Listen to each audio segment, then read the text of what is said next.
पत्थर के अंदर कुछ खास है। उड़ने वाली मंटिस अपने दरांती जैसे हाथों से पत्थर खोद रही है और जल्दी ही एक चमकती वस्तु निकालती है जो पत्थरों के ढेर से लुढ़क कर बाहर आ जाती है।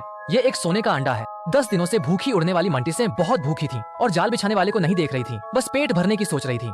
थोड़ी देर में अंडे का खोल टूट गया और बच्चा समय से पहले बाहर आ गया। मंटिसें ये नहीं देख रही थीं कि क्या है, बस उस पर टूट पड़ी और लार टपकाने लगी। जब उसने पलट कर देखा तो अरे, ये तो गॉडजिला का बेटा ही है। छोटा शाला खतरे को महसूस कर पिता को पुकार रहा था। गॉडजिला ने पुकार सुनी और समुद्र से निकला। जब वह पहुंचा तो उसने देखा कि उसका बेटा परेशान है और उसका गुस्सा भड़क गया। मंटिसें जानती थीं कि वे मुकाबला नहीं कर सकती, इसलिए उन्होंने छोटे सलाद को बंधक बना लिया। अगर गॉडजिला इसे सहन कर सकता है तो मैं खुद उसे जाकर पीटने का मन बना लूंगा।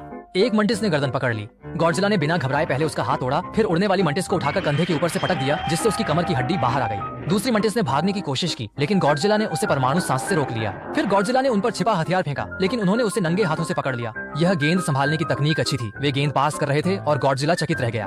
गेंद संभालने के बाद मंटिस ने शॉट मारा जो सीधे छोटे सलाद पर लगा। गॉडजिला गुस्से में आ गया। उसने उड़ने वाली मंटिस को उठाकर 18 बार जोर से पटका और फिर अपनी परमाणु सांस से उसे तुरंत मार डाला। फिर गॉडजिला ने पीछे मुड़कर देखा और गलती से अपने बेटे को झटका दे दिया, जिससे वह बेहोश होने के कगार पर आ गया। लड़ाई खत्म कर गॉडजिला मुड़ गया और अपने बेटे को भूल गया। तुम्हारी सभी कोशिशें व्यर्थ चली गईं।